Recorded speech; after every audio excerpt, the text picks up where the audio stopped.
प्रश्न, बंगाल का विभाजन लॉर्ड कर्जन की महान भूल थी, स्पष्ट कीजिए।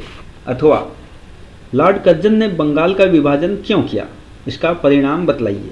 उत्तर, सुभाष चंद्र बोस ने कहा था, यह एक देशव्यापी विद्रोह का प्रारंभ था तथा सब तरफ लोग अनुभव करने लगे कि संवैधानिक उपाय पर्याप्त नहीं हैं। बंगाल के विभाजन को जनता ने एक चुनौती के रूप में स्वीकार किया। सुरेंद्रनाथ बनर्जी का कहना था, बंगाल का विभाजन हमारे ऊपर बम की तरह गिरा है। हमने समझा कि हमारा घोर अपमान किया गया है। कर्जन का सबसे अधिक असंतोष उत्पन्न करने वाला कार्य 1905 ईस्वी का बंगाल विभाजन था। इस विभाजन के द्वारा बंगाल प्रांत को दो भागों में बांटा, एक बंगाल और दूसरा पूर्वी बंगाल तथा असम। कर्जन का कहना था कि बंगाल का प्रांत बहुत बड़ा था, अतः शासन की सुविधा की दृष्टि से यह विभाजन आवश्यक था। उस बंगाल प्रांत में बिहार व उड़ीसा भी सम्मिलित थे। अब नवीन प्रांत में असम और बंगाल के कुछ जिले जैसे ढाका, राजशाही और चटगांव सम्मिलित कर दिए गए। बंगाल में पश्चिमी बंगाल, बिहार और उड़ीसा रहे। बंगाल के इस विभाजन का भारत में तीव्र विरोध हुआ। उससे यह समझा गया कि सरकार बंगाल की राष्ट्रीय भावना और परंपराओं की एकता को तोड़ना चाहती है और मुख्यतः बंगाल के हिंदू और मुसलमानों में फूट डालना चाहती हैं। बंगाल के शिक्षित वर्ग ने भी उस विभाजन का विरोध किया। पहली बार स्वदेशी वस्तुओं के प्रयोग पर बल दिया गया। विदेशी कपड़ों की होली जलाई गई। सरकारी नौकरियों का बहिष्कार किया गया। समस्त बंगाल में हड़ताल हुए और प्रदर्शन हुए। आतंक और हिंसा का भी आंदोलन तेज हो गया। देश की संवैधानिक उपायों पर से विश्वास उठ गया।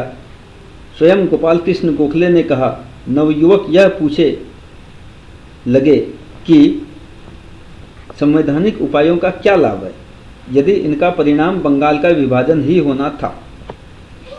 सुरेंद्रनाथ बनर्जी ने भारतीय जनता की सहानुभूति प्राप्त करने के लिए संपूर्ण भारत का भ्रमण किया।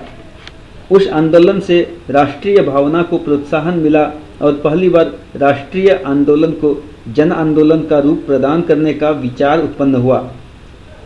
स्वदेशी आंदोलन का सूत्रपात भी वहीं से हुआ और वह आंदोलन भारत का पहला संगठित आंदोलन सिद्ध हुआ। परंतु कर्जन ने अपने निश्चय में कोई परिवर्तन नहीं किया और इसी कारण वह भारतीयों का घृणा पात्र बना।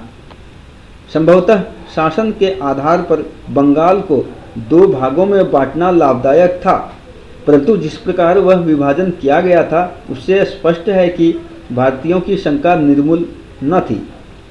लॉर्ड कर्जन ने कहा था कि उसका उद्देश्य भारत में एक ऐसे प्रांत की स्थापना करना है जहां मुसलमानों का बहुमत हो।